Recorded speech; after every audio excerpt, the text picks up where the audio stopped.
Good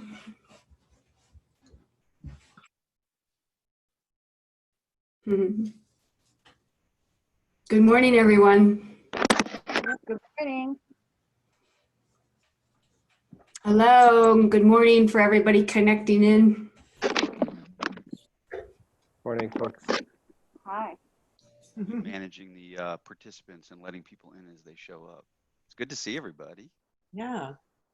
Good morning.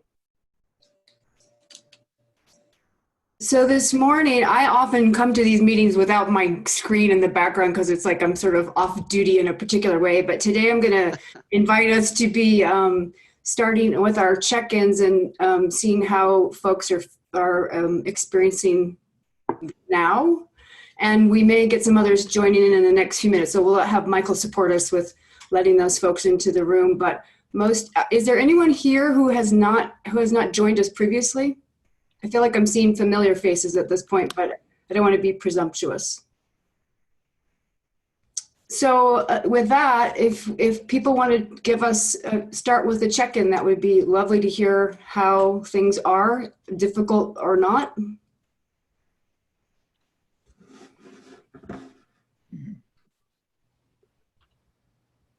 Oh, thank you. Well, this is Marge. I could say something. I felt like I had a pretty good week this week. I think I'm calmer. I don't know. But I thought I would tell you that I just listened to the Global Read for the first time this morning, and it had Jean Bolin on.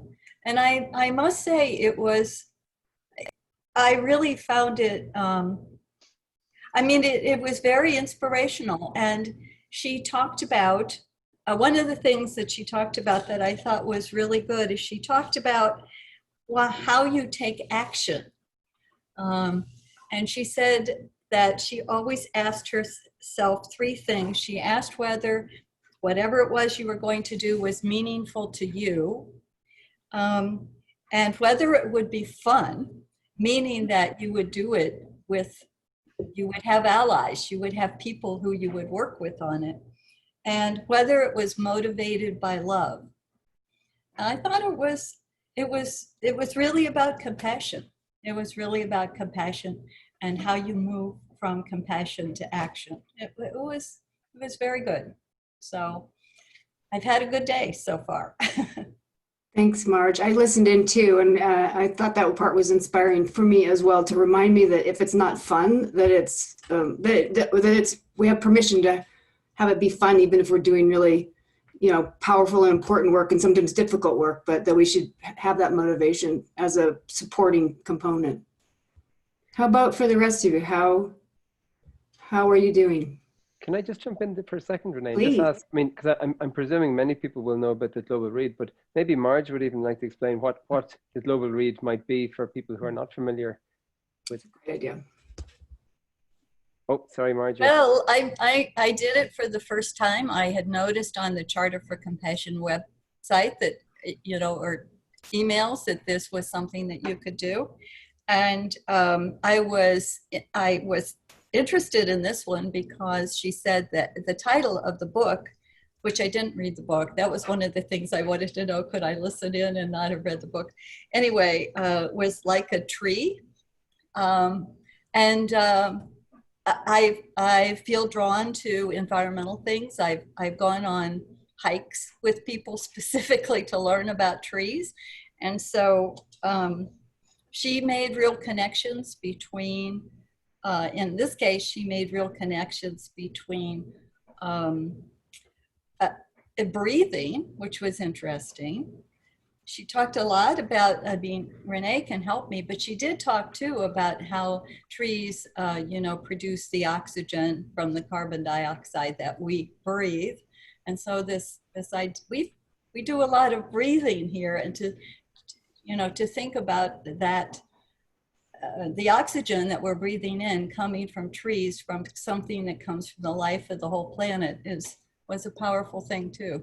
So, but Renee can say what she thought, and someone else who knows more about the Global Read. Next month is Joanne, apparently it's once a month. Next month is Joanna Macy, So that should be good too. And the notable thing I'll add is that normally the Global Read has a small charge to attend. I believe it's $7 or $8. And this month and next month, they have been sponsored, so they're free. So if you take a look on the Charter for Compassion's website, I think you have to scroll down a bit, but you'll see the Global Read, and Joanna Macy in July is a free event. So, and you know, Marge, your commentary on the tree and all the beautiful references to trees and our relationship, for me, it was just a masterclass in interdependence. So that our ability to have a free oxygen to use as human beings is completely entwined with our ability to keep trees thriving on the planet. Yeah, one of the things, and I've mentioned this before, when I meditate, I visualize the oxygen coming into my lungs, and that's a gift from nature. But then as a gift back to the trees, I breathe out CO2, which they need to survive. So that kind of helps me visualize completing the circle. Thanks, John. That's beautiful. That's a great idea. I'm going to try that out. I'm going to steal your idea and try that. Well, I've been feeling some sensory overload. I think in the training I'm taking, they talk about empathic distress. And I think I'm feeling that because you feel the tug of wanting to be informed and learn, and just being, you know, hit by so many different things that are going on, like the environment and politics and our health. And then also the weird experience I'm having with our governor in this state telling us everything can be open and back as normal, and people not wearing masks, and me feeling like this is crazy. And but understanding people's feelings of just going stir crazy and feeling it myself. And so, and being out of work, you know, being off work for a couple months already, and feeling like, you know, I really want to get back into, I have a routine, but it's not the routine I'm used to. So just as this drags on, I think getting more teary, just feeling angry, feeling overwhelmed. So yeah, it's hard to move on, you know, from self-compassion to compassion for others, because I feel like when I try to be compassionate, it's all hitting me from all angles and just hard to process. So.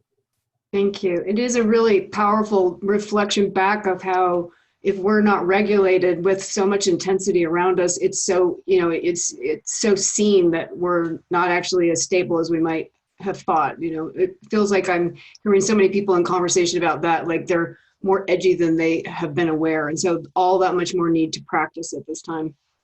Mm-hmm.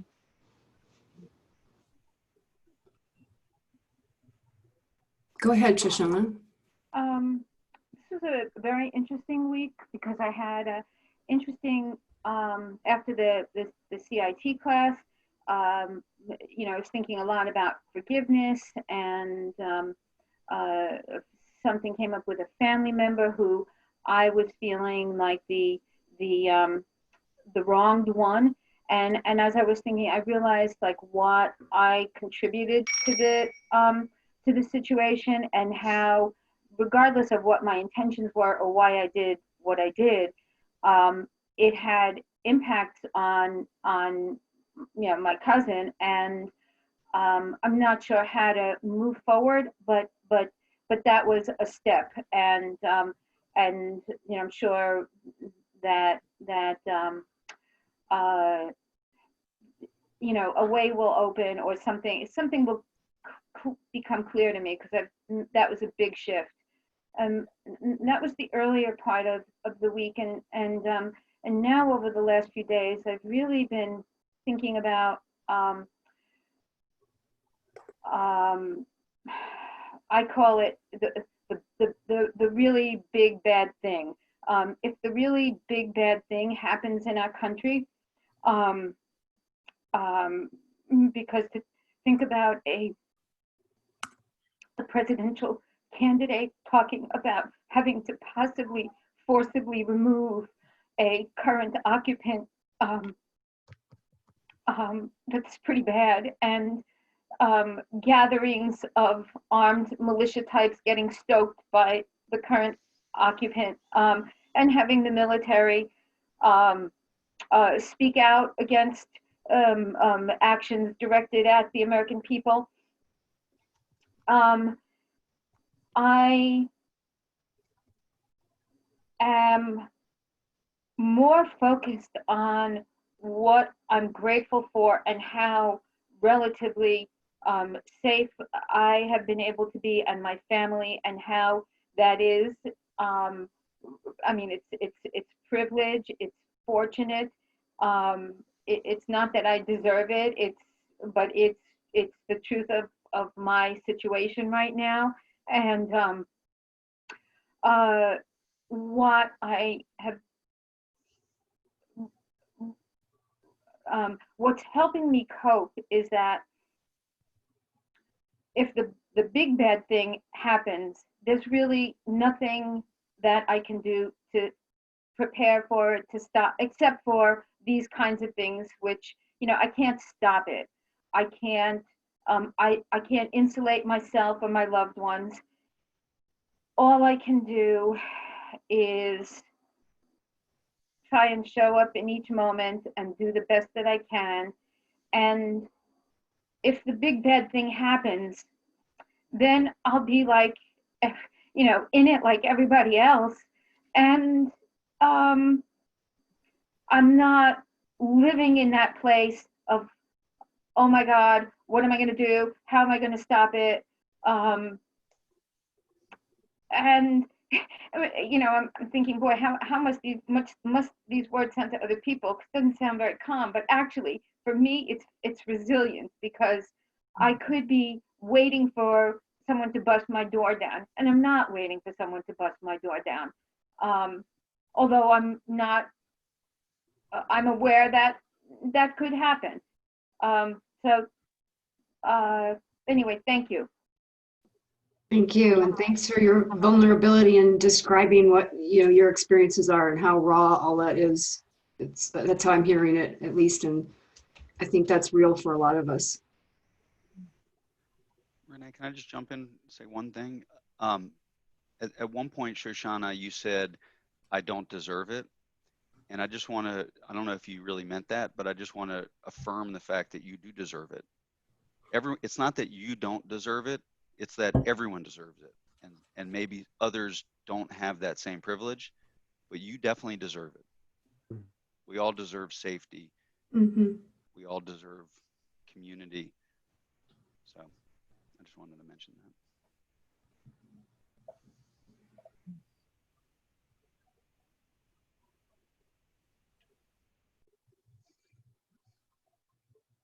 Mary. Yeah, I'll share from Panama. We're still in COVID mode, even though Black Lives Matter has hit the world. People can't move beyond the stress of COVID here. So 2 weeks ago, they decided to let us off our gender-specific days, which we've been doing for 3 months. 1 hour, Monday, Wednesday, Friday for women, 1 hour, Tuesday, Thursday for men. And at one point they gave them Saturday and then they took it away. But 2 weeks ago, they let us all out. And it seemed to be their way of saying the numbers are going up and we can't do anything about it, but we're going to blame you. So we'll open it up. We only got 6 days. We didn't even get a whole week. And then we were back to no weekends, anybody out, and back to our gender days, 1 hour, 3 times a week for women. And they have given men 1 hour on Saturday. And they're letting us use our hour to exercise now instead of just buying groceries or going to the pharmacy. So we're allowed to go on your hour and actually walk somewhere. So there's a tremendous amount of stress here. people are protesting, banging pots and pans, not for the healthcare workers, but in protest of the government. Women who had Wednesday 10 to 11 as their hour organized and protested at the presidential palace, which is near the part of town where I live in Casco Viejo. And they formed, you know, a small mob. And then behind them were all these cars, people who broke their curfew time. And so the police started to arrest the small mob. And then when they realized that all these cars that had lined up behind were also protesters, they just told everyone, just go, leave, go home. So that was not televised on national TV, but of course it was filmed, you know, on a camera and cell phone and in all the chat groups, everybody knows about it. They've taken down pride flags and they've put up banners that are calling for the end of this extreme quarantine. And but the whole thing has really hit home because last week we have in our neighborhood 2 young Canadian women who have been amazing in doing all kinds of community activities, and they have restaurants here. And so when everything closed, they decided to run a service, which was basically going to the markets, buying vegetables, making bags of food, and then you could order them and they'd be dropped off at your house because it's so hard for anyone to get out. And so anyway, these women have been doing that throughout the 3 months and at zero benefit, but only to keep their employees still going. So they actually can have some income while everybody's lost all their income. Well, sadly, we learned last week that the chef of their restaurant died of COVID. And so now there's, you know, quite a bit of discussion about, you know, it was a compassionate thing to try to keep the restaurants open for the employees and get food to our community without, and limiting people going out and so forth.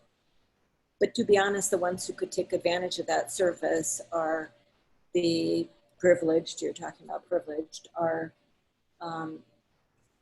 the international community. And the Panamanians couldn't do that. And so they're still going to the local markets on their time. So there's also this discussion of, you know, are we putting people at risk because of our privilege? We can do that. Are we being compassionate because we allowed, you know, there were 12 people who were able to continue to be employed for that period. Anyway, it's raised a lot of questions in my mind about what we're doing and the efforts of, you know, feeding the homeless, where now we've created some kind of a dependency because, you know, they all know which houses are, you know, making food. And I don't know. I think there's, you know, everyone wants to be compassionate, and maybe it's figuring out what's the right way, safest way, best way, and all of that. But the reality is people are still getting COVID and some are still dying, and our health services here, maybe the restrictive measures kept them from being overwhelmed at the beginning. But the reality is you can't have stay-at-home orders in a country where you have 10 people living in an apartment. You know, one person gets sick, they all get sick. And this is Panama. This is Latin America and South America. And it's, I feel like when I look at the US and I have a lot of family there, and, you know, I realize it's stressful because the top leadership has pretended it's ended, and that's not true. But there's still some level of, you could be responsible, you can go outside, wear a mask, be in your yard, you can, you know, keep a distance. You at least could, in your small groups, teach people to be responsible. Whereas here, I think we're creating a mental health crisis by keeping people indoors, these extreme measures. And children have not been outside. Um, it's a tragedy. I don't know, in a year or two, we're going to look back at this period. It's going on forever. The airport was supposed to open sometime in June. Now they're saying that's going to be middle to end of July, maybe.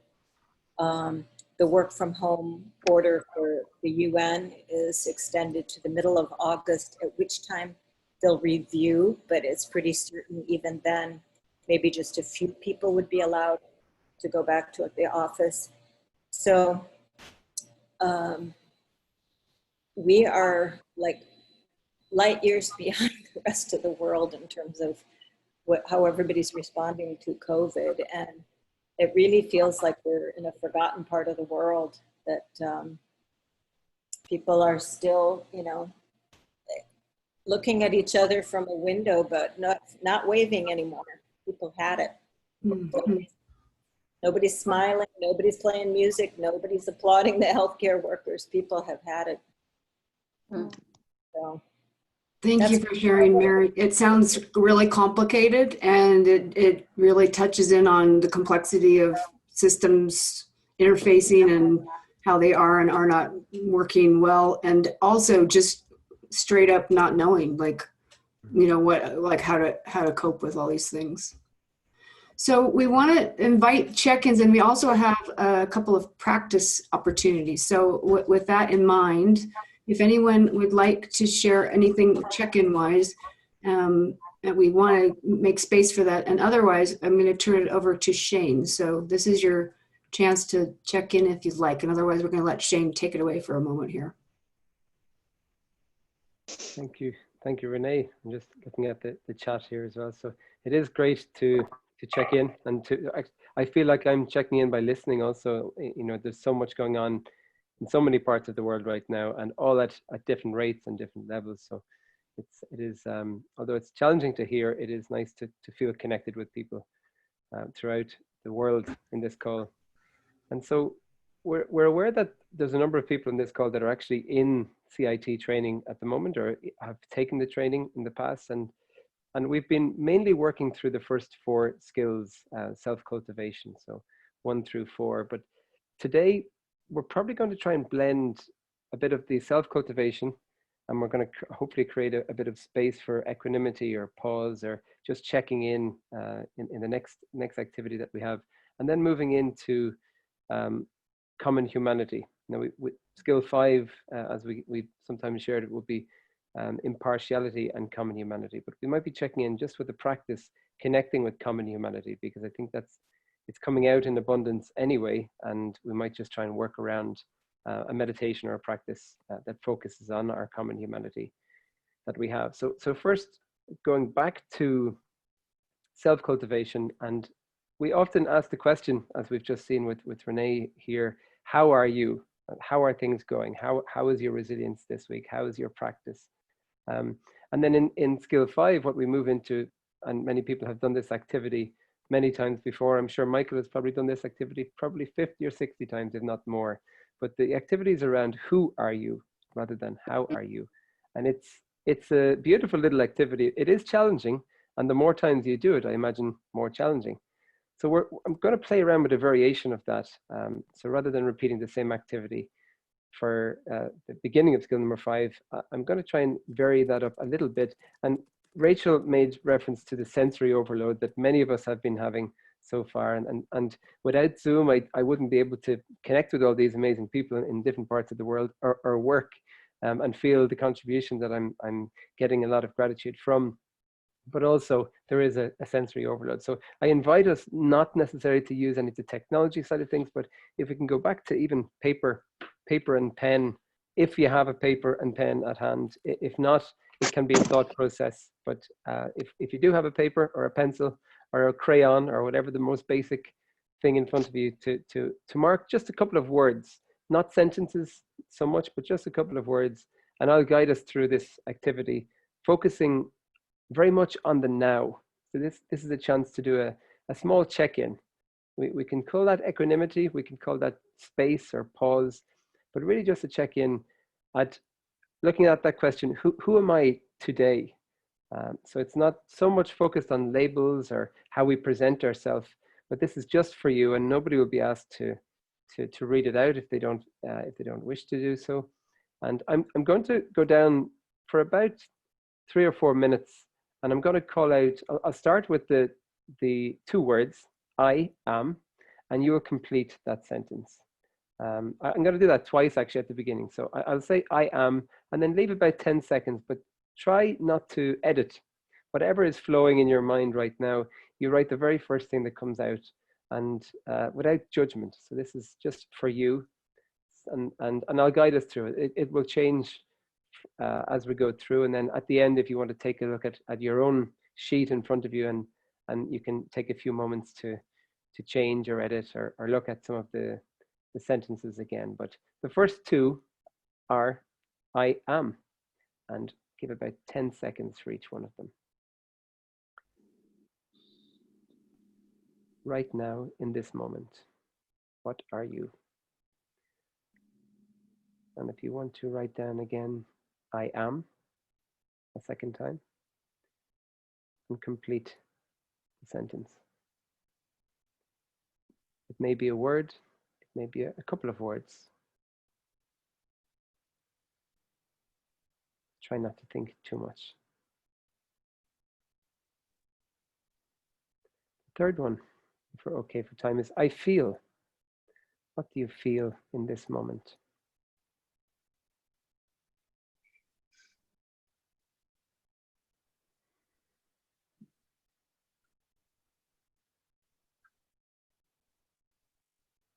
I have. I have.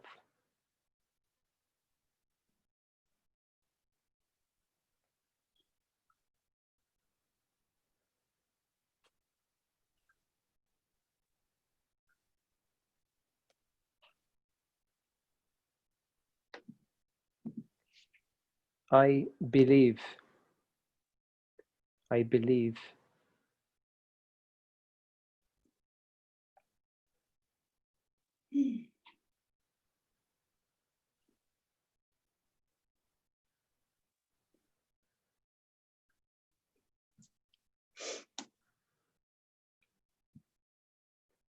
The next one is I will.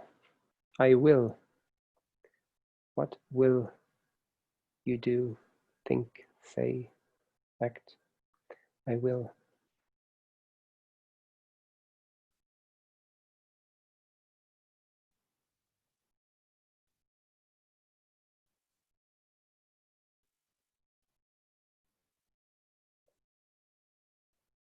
I am. I repeat it another time. I am.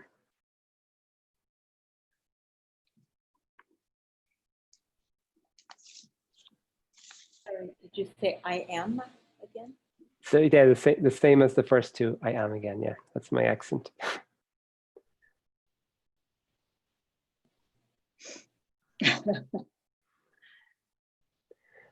I try. I try.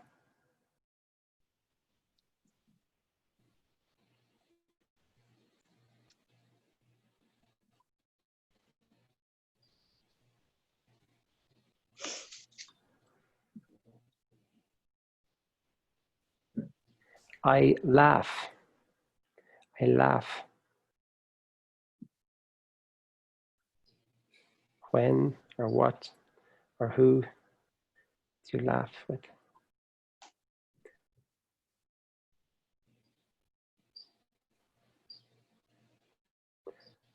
And again, remembering in this moment, these sentences are being completed for how you're feeling about you right now in this moment. The next one is I cry. I cry.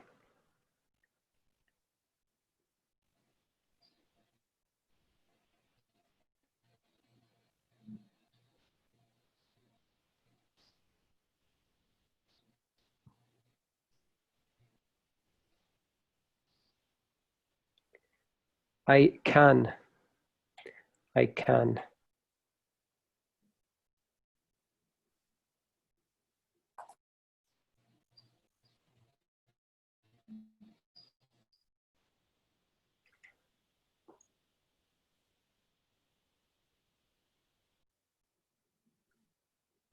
I see.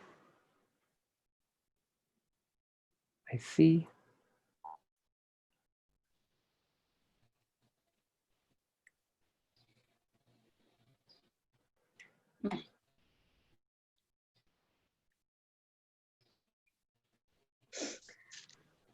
Just a couple more.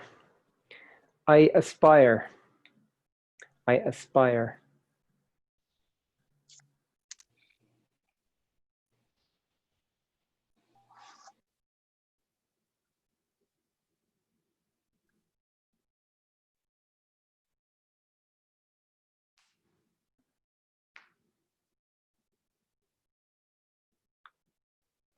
And in your own time, we'll finish with the same two that we started with.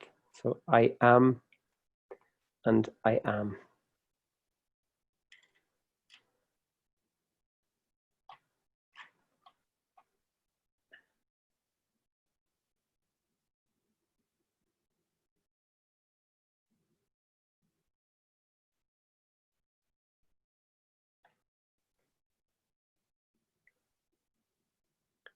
And maybe just take a few moments yourself to look back over, because that was quite quick. The pace was quite fast. So maybe just to look at your own words again and even reassess or readjust anything you would like to. And for anybody who feels they are comfortable, maybe just to check in, and some of the questions that we use to reflect on the other "who are you" activity are, maybe what insights have emerged for you during that activity, very recent activity. And what did you notice, even some of the tracking maybe in your own body, if you were able to track during that process? What was jumping out at you? Some of them may have been a lot easier, some of them have been a lot more challenging, and maybe you feel comfortable to share any of that, but only share what you feel comfortable. Any insights, any learning?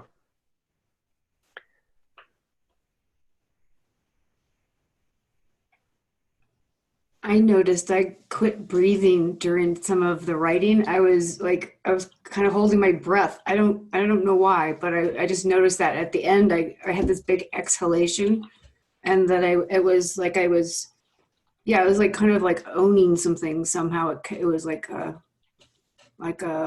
suspended moment, and then I exhaled it, and maybe looked at who I am a little bit differently. Thanks, Renee.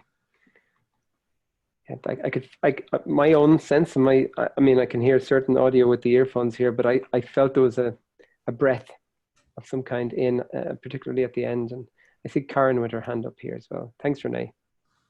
Yeah, I had an emphasis on breath too. I was finding myself actually breathing more deeply as I thought about who I am and what I'm striving for or whatever. So that was really lovely. And just the reminder that I am so many things.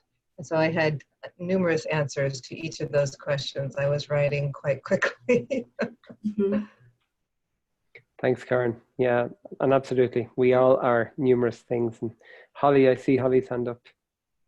I think most of the time through my day, I feel like I'm like a Heinz ketchup of just different feelings and emotions, and so I don't really connect to the values and the other things. So this just kind of I found it very calming to say, oh yeah, I do have values. I do have, there's a compass, there's an inner compass. These are the things that are important for me, and that it just kind of brought them up to the front a little. So I found it kind of calming, actually. So I'm not just in free fall every moment, Thanks, Holly. And I like your reference to the compass here as well. It's a nice image in my mind. I would agree with that as well. I felt like I went from anxious side to a more peaceful side. And I kind of agree with Holly that it was coming from looking inside is kind of what did that, getting that feeling from inside as the questions went on. Thank you, Nancy.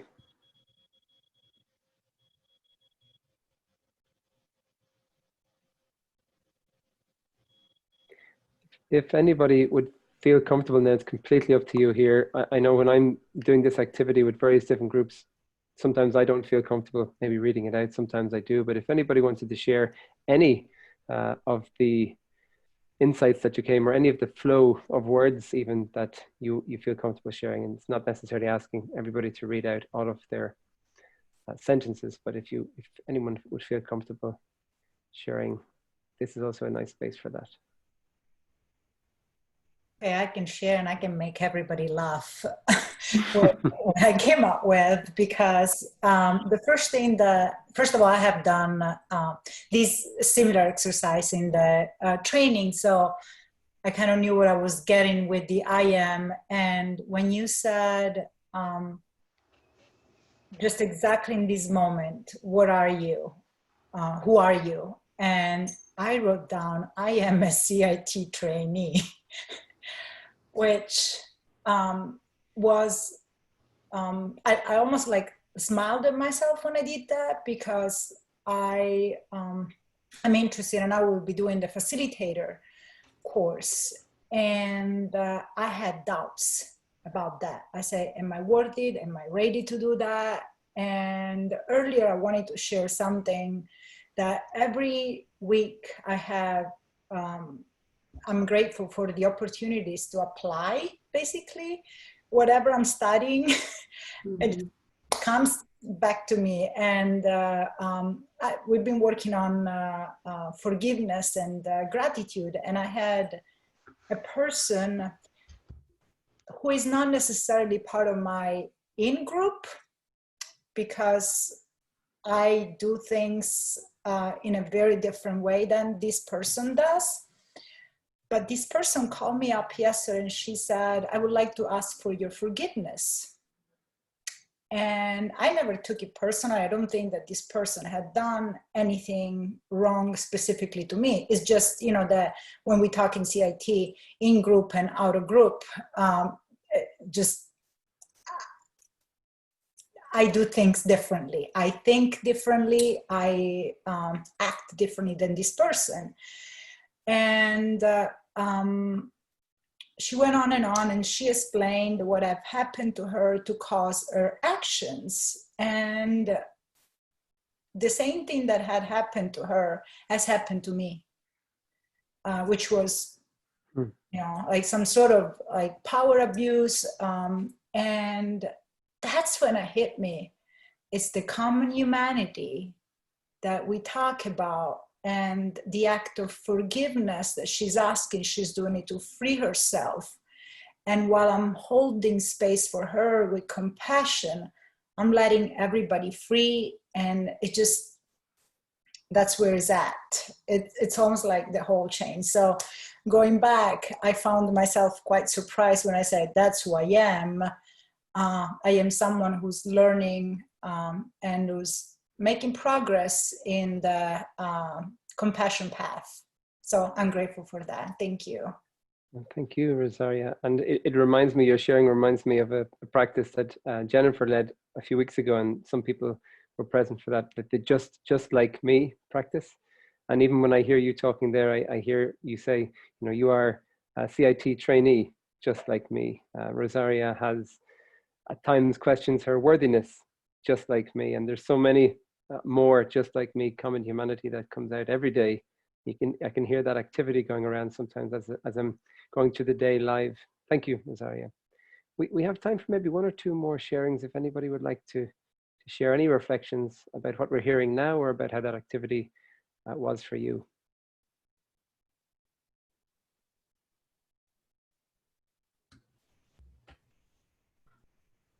I think mine was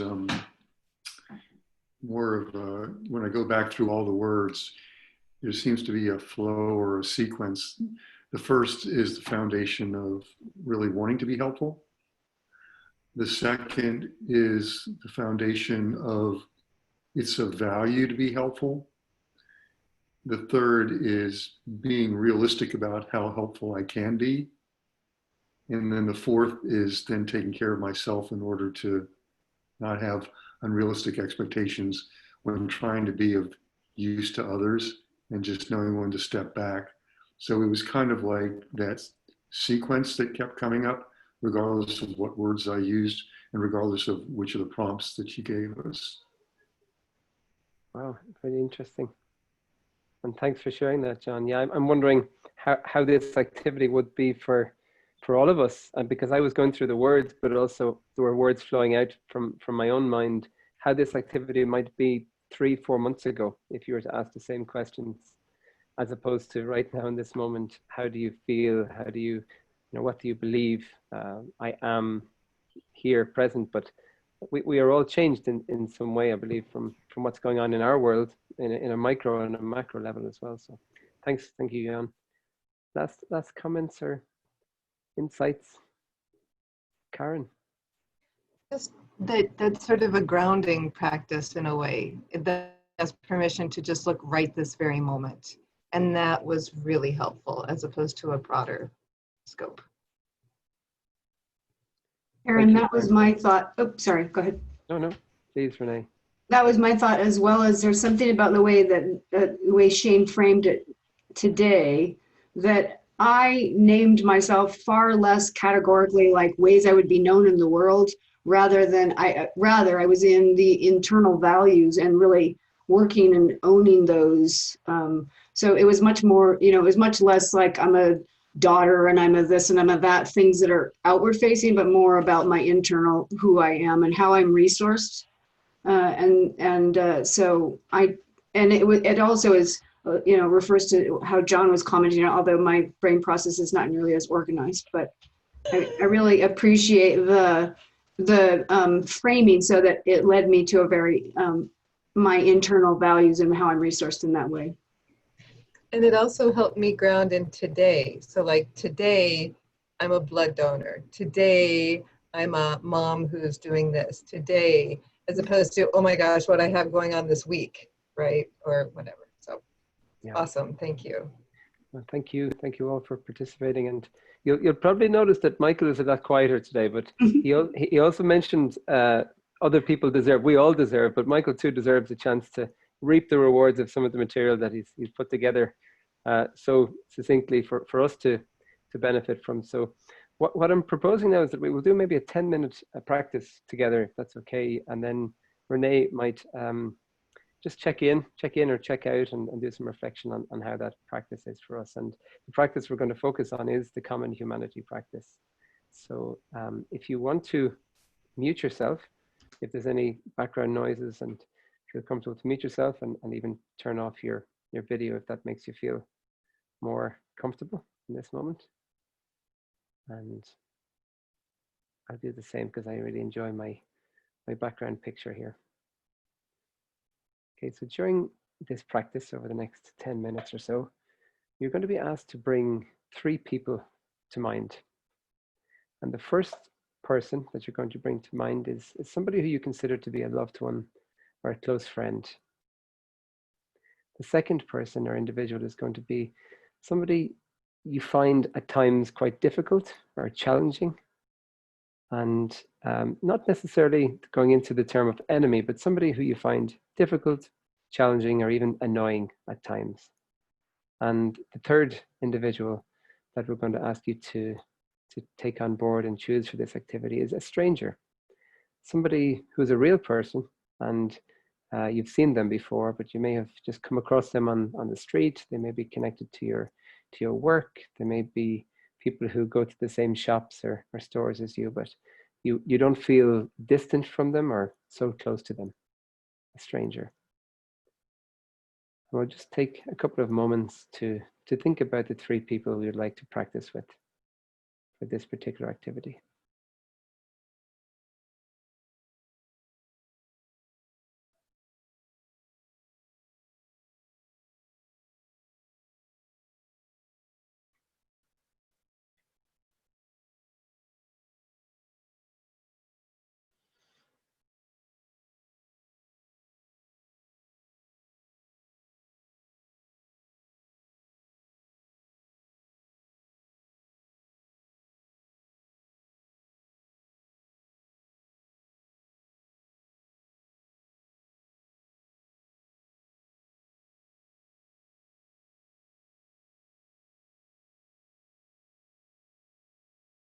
And as always, we'll begin by taking that relaxed and upright posture and position.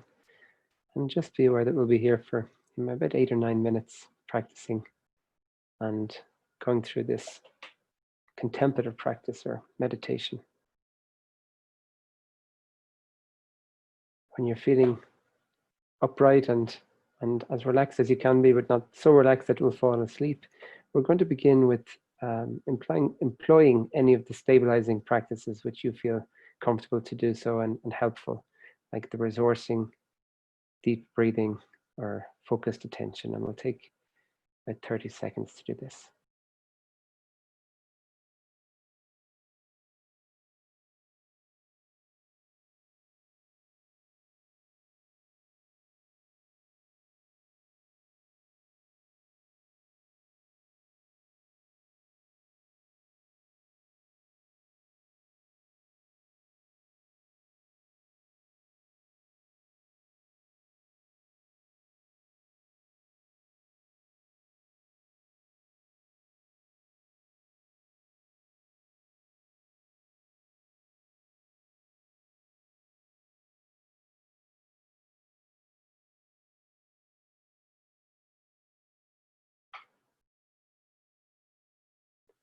And now we're going to bring these 3 people to our minds.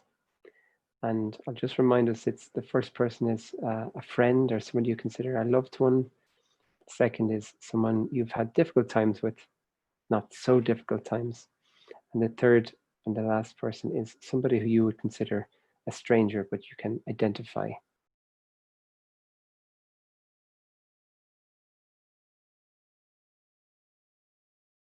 Try to bring these individuals into your mind in a way that's as vivid as possible, with as much detail as possible.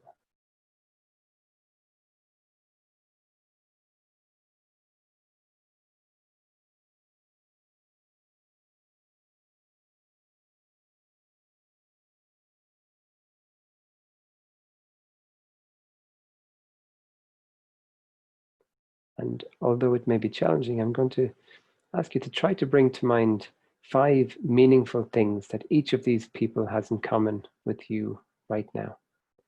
5 meaningful things that these people have in common with you.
And as we're moving on from these 5 meaningful things that connect you with these people, try to ask yourself, are there any insights that arise as you're thinking about what you have in common with these people?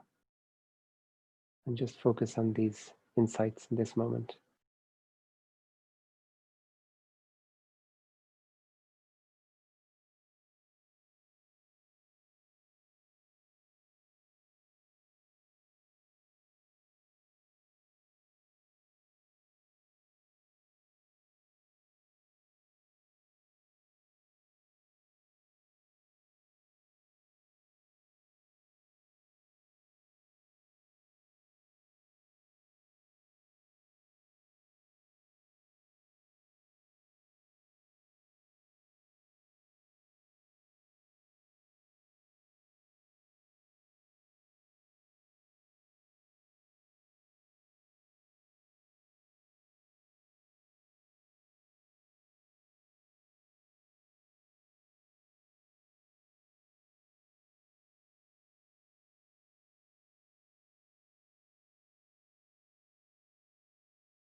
And now, thinking of the difficult person and stranger in particular, do you think each has ever experienced disappointment, loneliness, or some other difficulties?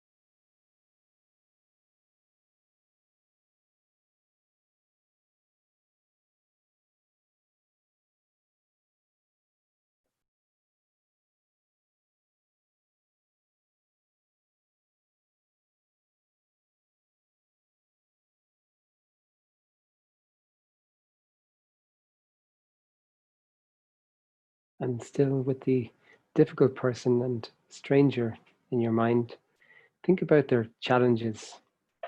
Think about any insights that may come to you in this moment while focusing on their challenges.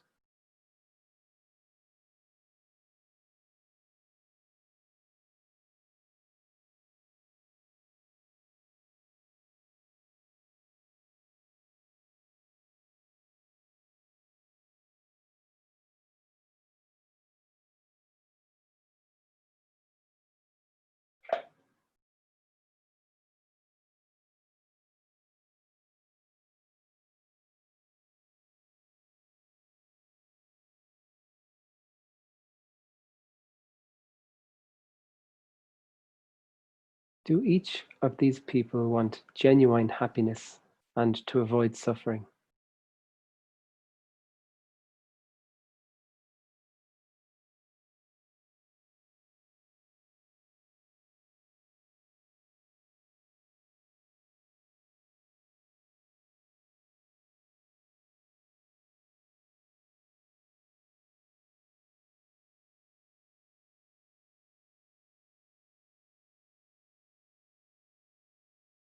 And now, maybe even reconsidering the meaningful similarities between you and each of these people. Is there anything you would like to add in this moment?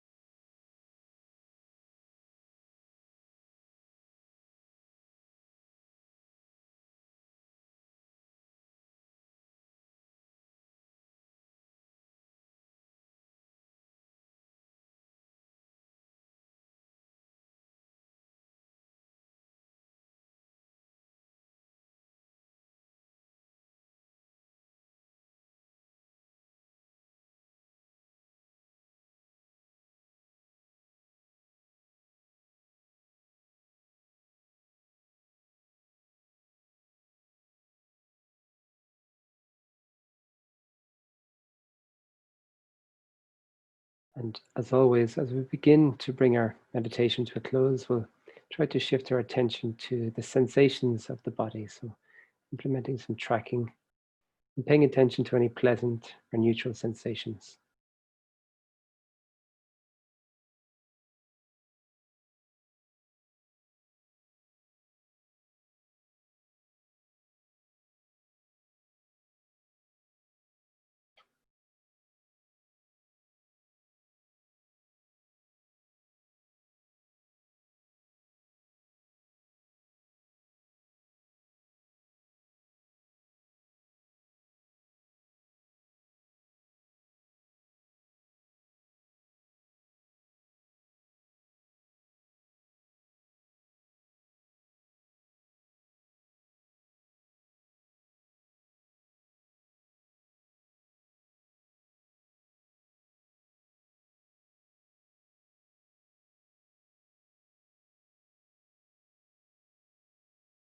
And as we come to a conclusion, you may want to add a resolve statement or think about the common humanity that we have for so many people, so many strangers, so many loved ones, so many friends, and thinking about the common humanity we have for people all over the world in North America and Latin America. We've heard from Panama today, and Europe, what we have in people in common with people from Europe, Africa, Asia, and many other parts of the world, which we know we have so much in common with. And you may, afterwards, you may choose to journal any of this.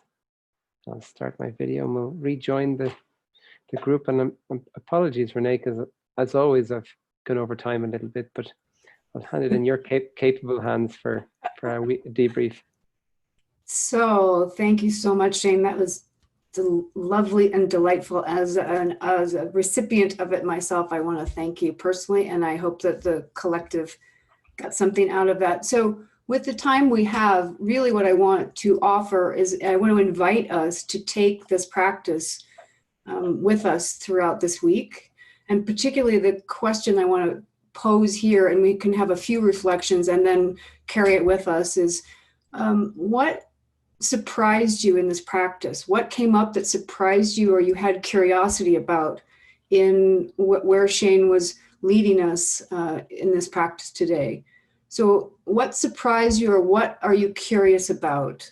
What regarding those insights that came up with working with these different people that we were having vivid imagination about having them proximal to us, and then our inquiry and questions. Does anyone have anything that came up in the moment? And if not, this can be our invitation to have as part of our practice this week.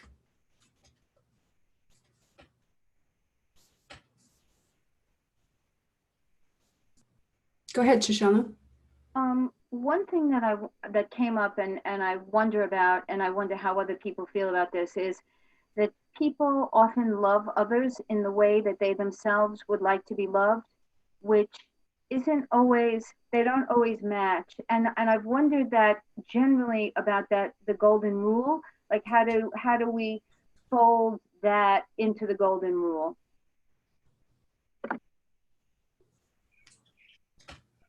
Big important question. What immediately jumps out at me is, I don't know if it's common to you, is it was popular for the last several decades, is the 5 love languages, and how, you know, in relationships, like the ways you offer things don't always show up. And I don't have a definitive answer, and I'd love to have the group process this, and not unfortunately today with time. But the one thing I can offer as maybe also a thought question is that maybe for me, that plays into the definition of like where discernment comes in, and the discernment of how we engage with others. What compassion looks like is really maybe unique, and learning enough and being curious enough in those interactions to have discernment of what behaviors are actually offerings that can land, if that makes sense. So that's not an answer, but that's kind of like that's where my mind goes with it, but it's a really good group conversation for another time. And I just want to mark that in honoring time, we are at the hour. And so I'm open to navigating if we want to go a few minutes over. And I know also in the chat, the question was posed about how often or when we are meeting. So I want to make sure there's space for that. So with the abruptness of ending this, if anyone else has a comment, but let's also check in on time if people need to leave right now. So Michael, do you want to take it from here? Renee. Yeah, I just wanted to say 2 quick things. One is I made Renee host. Shane and I have to drop off to go to another call. So if people do want to hang out for a couple more minutes, if Renee's open to it, we can do that. But I did want to mention that our plan is to continue. And so I'm assuming this link will work for next week. We will check on that. You can always also, if you don't hear from us, well, I should say this, try it for next week. If there's any problem, email either Shane at compassionateintegrity.org or michael.carlin@life.edu, and we will be checking emails and responding to you for those of you who we don't have contact info for. What we're thinking about is we find this so special that we're thinking about, we do monthly alumni calls in like where we do 5 different calls on the same day in various places in the world. And we also do monthly facilitator calls to connect, but we're thinking about using this kind of format to create just an open practice space with no agenda, kind of like we've started doing here. And so we may open this up to more people. And the intimacy is wonderful, but it's so special. We also think maybe we should open it up to more people. And so we may start to do that. I don't know if it'll happen as soon as next week, but our plan is to be here next week, and then we may expand that over time. So Shane and I are going to run. I'll leave you in the very capable hands of Renee, and it was lovely, lovely to see everybody. Thank you, Shane. Thank you, Michael. Bye. And the rest Thank of you. whoever wants to stay, we can stay on for a minute.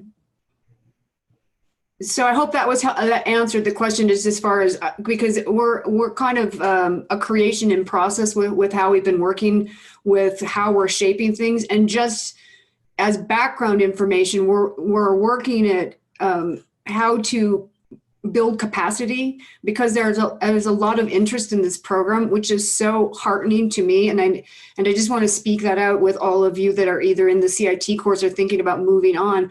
One of the challenges is the system is as if a cottage industry that now needs to scale. And so in the background, there's a lot of conversations and kind of work going on about how to build capacity.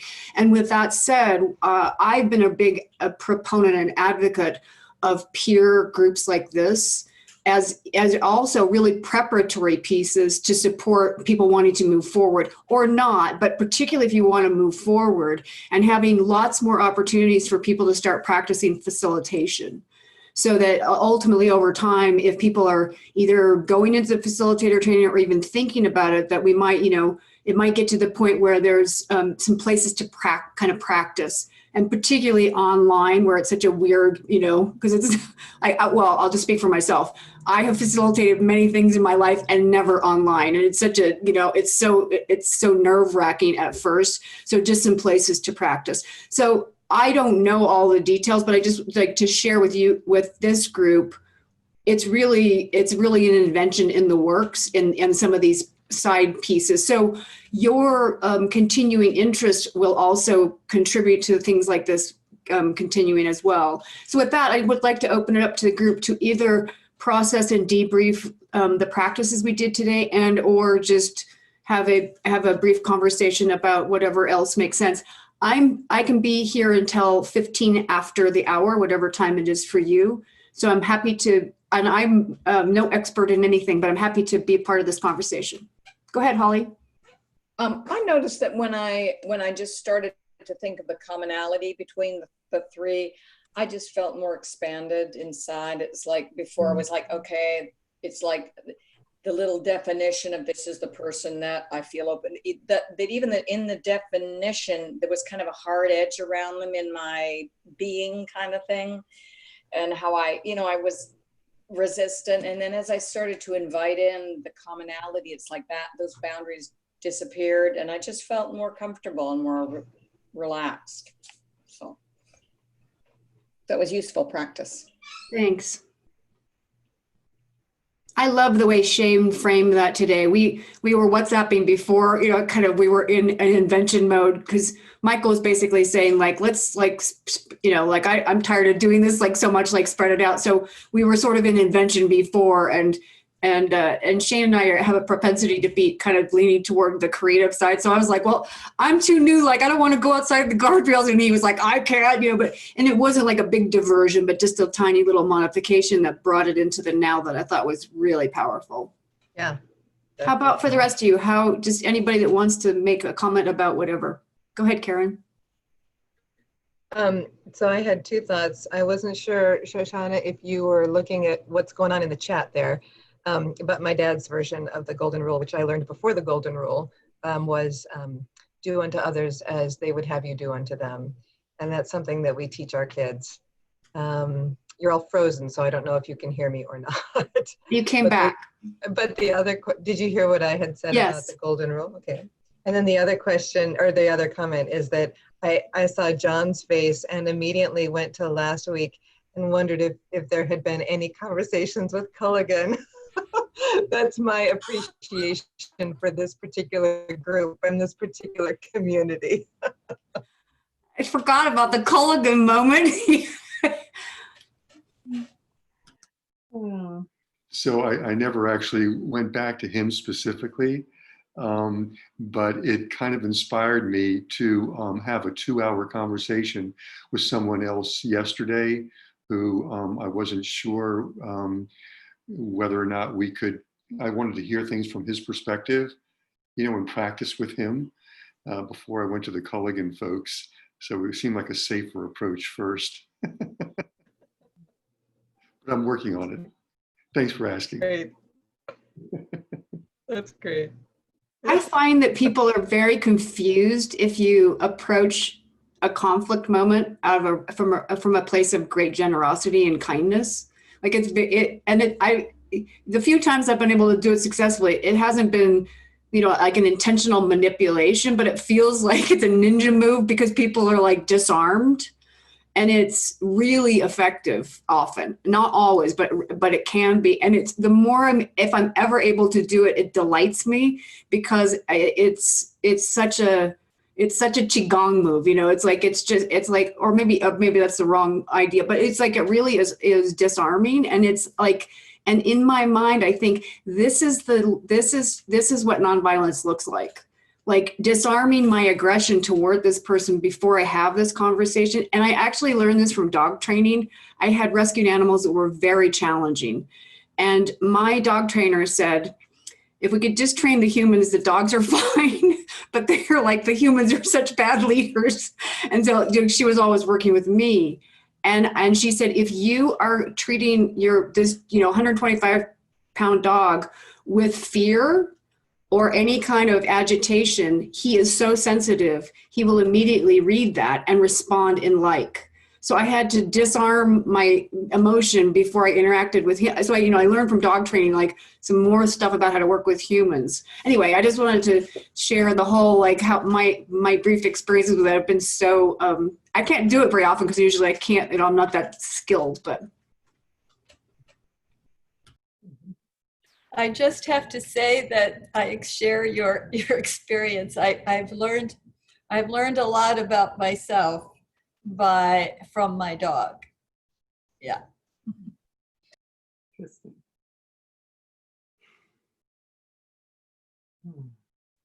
Renee, would you mind sharing a little bit of your path to be a facilitator? You don't have to. I know it's strictly personal, but I'm happy to do that, but only if it's good for the group. I mean, this is how I'm a big advocate of.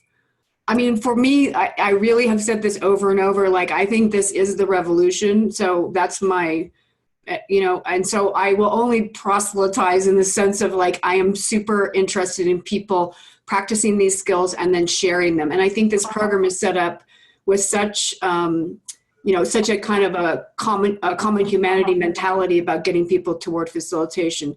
So I took the course online, and Shane was my facilitator with Michaela, and that was just last year. And I took the facilitator course at the beginning of the year, and by the time it was ending, the pandemic was starting. And I have volunteered, and I facilitated with Anya and Shane, and we just finished the Educator Global South curriculum. It was a 5-week course of 17 countries of educators. And we just started the San Antonio Educator course, which is 90 people in our cohort, and there's a night section. The city of San Antonio is just going for it with all their educators.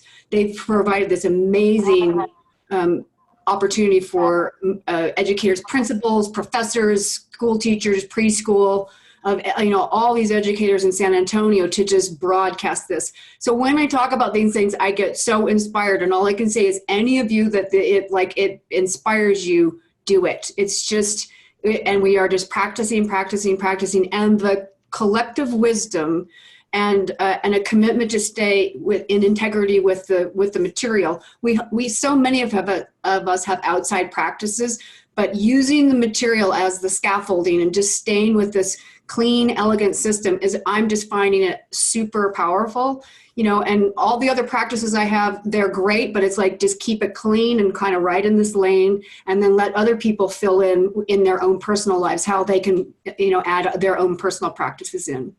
But I just want to encourage anybody and all of you that are inspired by the work to to think how we can change the world by practicing this way. Does that help, Rosario? Thank you so much. Very Because much. when you said you wanted to be a facilitator, I was just like, yay! Like, please do. We need you. Well, thank you. CIT should have come 2 years ago, and it couldn't at that time. And then I'm thankful to COVID for this to happen. But I am finding myself more and more, and and as you said, I had my own practices and all that. But this is such a pathway that I feel that I can share in so many different directions that and it's helping me first, and I feel pretty confident that I could help somebody else. So thank you for sharing. Yeah, absolutely. I feel the same way, and I know Karen and Shoshana both want to make comments, so whichever of you wants to go first and then second. Shoshana and then Karen. Okay, quick thing. As of 3 days ago, there was I could not find the facilitator training posted on the website. So, I don't know if that's changed, but you might want to let folks know that searching for it, it's not available. Okay, yeah, and I'll just quickly say the fall course is already full, and that's what's happening in the background is we're trying to figure out how to, like, we can't meet the demand. So that's what I mean is like because I used to be a social entrepreneur, and so in a small business way, you can't meet the demand. So we've got to build supply, but to do that, we've got to there's some things happening.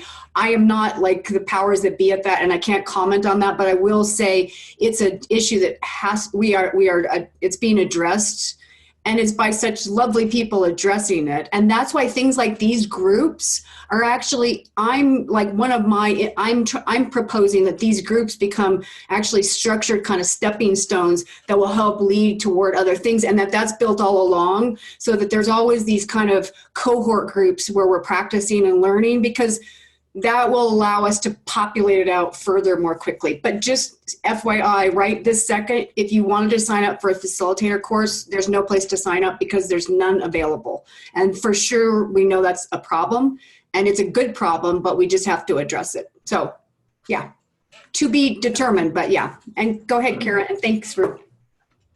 Yeah, I think all of that is awesome. I wanted to make sure you saw Shoshana's hand. And I also wanted to say to Mary, we have been thinking about what's been going on in South America and the countries.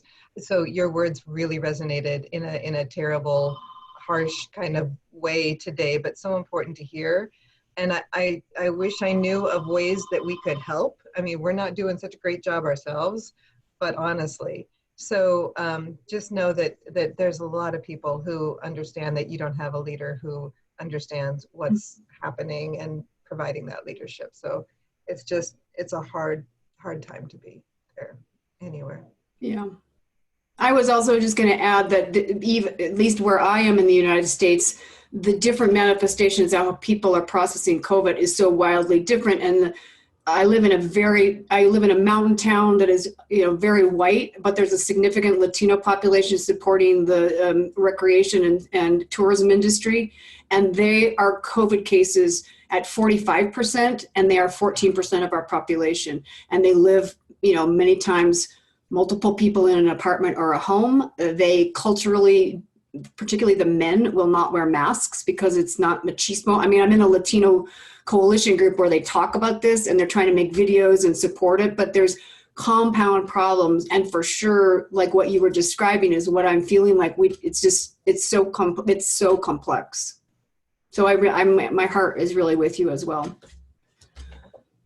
Okay, did this help? Was it, I mean, if nothing else, I know that sometimes when I was doing CIT things, it was like, it was sometimes helpful to just get a little bit like what's going on in the, about the structure of the program or other things. And if nothing else, all I can say is like, we're growing and we are trying to catch up with how much we need to grow in this short amount of time. And particularly what Rosaria said, I only am in this situation really actually because of COVID. And so it's a weird time, but there's opportunity in it. And so I really want to support that having a sense of agency and for what you feel comfortable with, step forward, because it is a time, this is again for me, like the compassion revolution is building we're building ourselves. And so like be a part of it is my invitation. And I say that with all humility, like I'm in rookie camp and I'm also able to offer some things.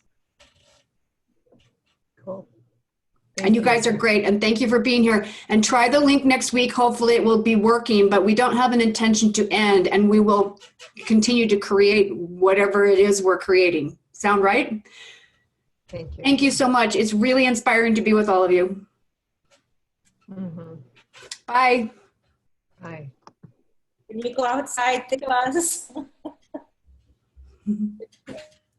Oh, Mary, sorry. That's so painful. So painful. It's quite unreal. I mean, I did a photo series from the window, and I have taken a photo every day of the sky. And I'm such an outdoor person that this is like, it's really unreal. It's like when you come down to what's most important in your life, I wouldn't have said just the ability to walk out of my house and with my husband, 3 months, you know, to be able to go outside your home or your apartment with your spouse is crazy, right? I know if I was not allowed to go outside, I feel like I might shrivel. And my father had Alzheimer's, and when we finally had to put him in a supported community, I would go visit him and take him outside immediately, because I know that I came from my father's DNA in that regard. So I think for, you know, like for some of us, like being outside is just I mean, maybe it's all of us, but to varying degrees. And I just really feel for you. I have a friend in Barcelona. There was such an intense lockdown similarly, and he was in an apartment where it was, you know, he was just felt like he was going mad. And it was just heartbreaking, because where I am, at least I can go outside and, you know, I have a built-in social distancing where I live. So I'm just so heartbroken for you guys. Thought about these things like the need for human touch, and how we're not hugging, you know, you can't hug people and you can't be close and so forth.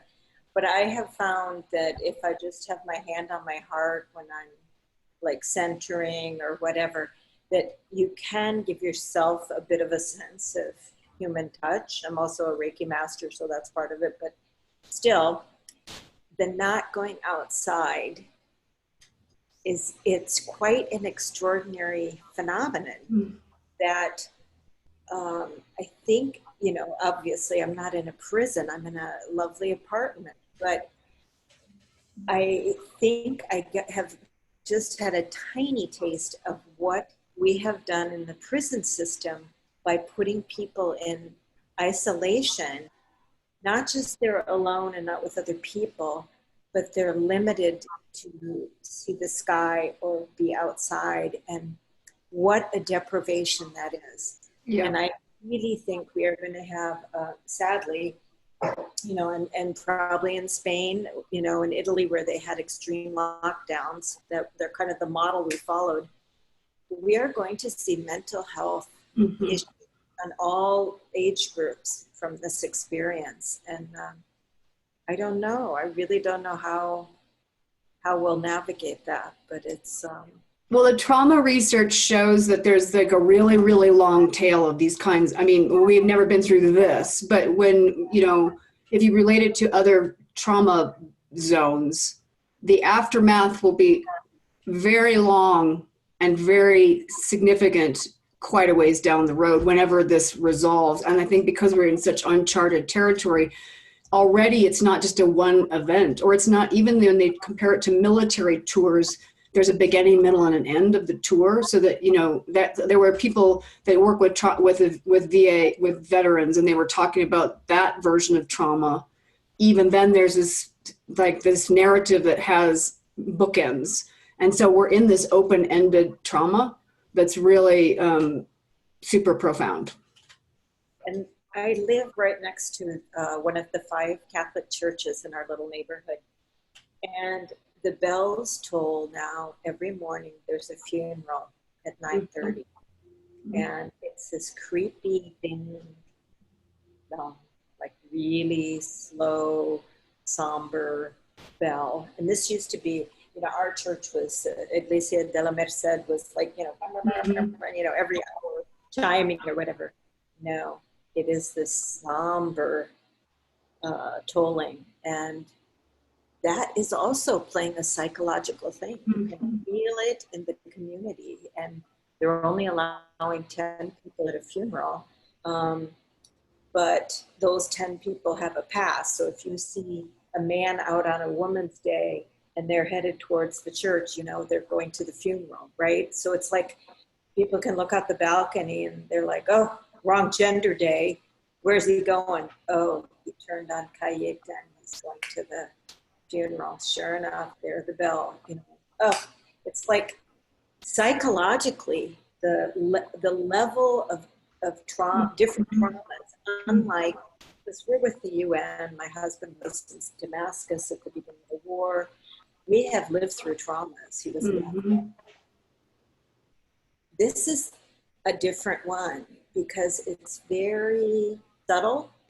Where it's true, we're all experiencing it, but we're not all experiencing it the same way. So you know someone died, now you hear the bells toll, you are right in another place, and you don't have anyone who died, and you're on the chat, and you're like, oh, those frickin' bells, you know.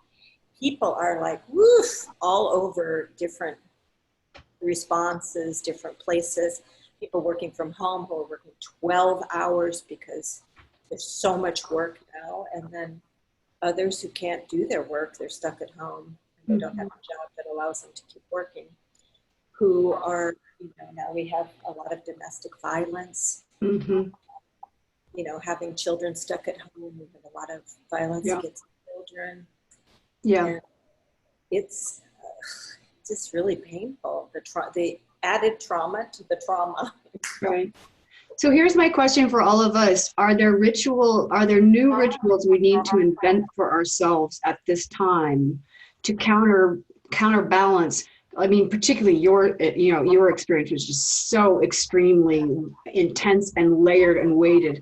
But is like part of what's required or asked at this time is for us to be in a creative process for ourselves, and whatever little gatherings we can create to invent rituals that help lift us while there's so much pulling us in a particular direction. Well, I think that's a great question. The personal grounding things we did at the beginning that are linked came out of the study of how to deal with trauma. I use those daily, sometimes hourly, multiple ones, and I have taught a lot of people in the community. And I had that was helpful so forth. I think there's the connection that I'm finding here, because we're so isolated in our apartments and not allowed to go out and stuff, is the human side of that. So I've thought about, like, I have a stone that I have painted hope on, and that's one of my grounding things. And I thought about, well, what if I do something where I distribute something like that to every home, teach the grounding principle. Then you know you're doing it with people at the same time. Also, because the churches are closed for services, maybe choosing a time when everybody is thinking of each other at the same time. Something like that, where you're feeling, because for me, this is super powerful to be with all of you, even though I don't know you. You were on my stranger list, by the way. That connection, I think, depending on where you are, like my husband is in Zoom calls for over 12 hours a day. The work is just ridiculous with UNICEF throughout South America. He covers everywhere. So he doesn't have 1 minute to stop. So he's not asking the question about when do I get to go outside, because frankly, he never gets to go outside. His hour, there's always a Zoom meeting, and he hasn't been outside for weeks, which is another issue. But he's connecting, even though there's Zoom meetings. He sees people, they start the meeting with kind of, where are you? What's happening in Peru now? How are you handling, So he's getting a lot of human interaction on that kind of level. but that's not what's happening in the neighborhood. Right. With neighbors. And right. He's the anomaly, not the norm, right? Anomaly. And the other bizarre phenomenon is that we've had some humanitarian flights out. We have people who've slipped out of the community and didn't even tell us they were leaving. So it's almost like this is such a hellhole. We don't want to abandon you, but we're getting the hell out of here. And then you find out they're not, their place is boarded up, or the balcony, nobody's coming out on the balcony ever again. And, you're trying to get messages to them. Are you still here? What happened? Because you think maybe they got COVID and they were taken to the hospital, but no, they found a humanitarian flight out. And so there's like covert behaviors to share that with them. Sorry, you froze for a second. I apologize, I interrupted you. But what I'm hearing is like there's covert behaviors starting in because there's like it's like a secret society that was like some people are going to get out of the circumstance. Exactly. Yeah. Very bizarre. I feel a little like a voyeur. You're here. But what I wanted to say, Mary, is that I've always really appreciated things that you've shared here, and in particular, maybe it was a month ago, you talked about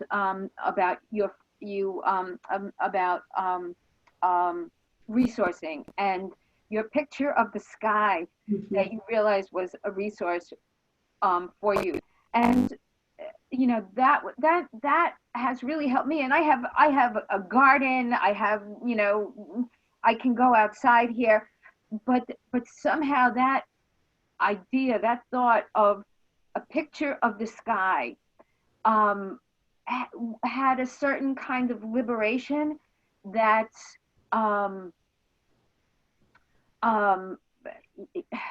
your resourcefulness, your expansiveness has really touched me over these weeks, and I've actually wanted to reach out to you in between, but we haven't, there hasn't been a thing about sharing information, and I really I can't do the chatting if I'm listening to what people are saying. It's hard enough for me to just pay attention, let alone have a story going on in addition to that. So two things. One is, if that would be in it, I know you have a family and you have, other supports, but if there's in any way that I could offer, whatever, I would be pleased to do so. Thank you. That means so much. Really does. In fact, that was one of my I ams, was I am not alone. Yeah. Thank you. Okay. Thank you for sharing this extra time. And Mary, thank you for sharing what how difficult it is. It's one of my practices is bearing witness and having capacity to listen to the hard parts. And I appreciate the practice today in that regard. And I'm sorry for what you're going through. And also I hope that there's some offering in any way of support that is helpful. Yeah, thank you so much. That really means the world. It really does. Yeah. I think also because here, we're all living the craziness together. So when I connect with you all, I'm like, oh, wow. It's like, every place in the world is living it in a different way at a different time. And it gives me hope that we'll get out of this at some point. Yeah. Well, I kind of consider this like a version of Underground Railroad, that no matter what is going on the surface, there's this community of people that their values they're resonating with mine. And I have many, many friends that have been friends for decades, but I kind of can't relate to them right now because they're just trying to retrieve the life they have been living. And it feels like they're not willing to face how things need to and are asking to be different in some way. So I just look at it like I got to stay with the Underground Railroad folks that I know how to, like, I know where I know how those conversations make meaning for me, and trying to make meaning of this insane time. It feels like that's like the, really, really big assignment, and to do it with compassion and to build nonviolence into our response, as hard an assignment as that is. Sometimes I don't want to share with you how bad it is, because I'm like, I've always been an upbeat person. And I'm like, why make someone else feel sad or miserable or whatever? But then I also feel like, don't forget us. Like, I feel like there's a whole part of the world that's like sinking, and maybe everybody else isn't aware, but I think it's really important to hear it. And, if I would have brought my personal stories in today, I just moved from New Mexico, and I've been very involved in community organizing. And Albuquerque, I don't know if you guys have been seeing in the news, but a militia was guarding a statue of Onate, who is like a Spaniard, a very violent. So it was like the community was, protesting, trying to get these statues down, and a New Mexico militia came and ended up shooting one of them. Just protesters. It was horrible.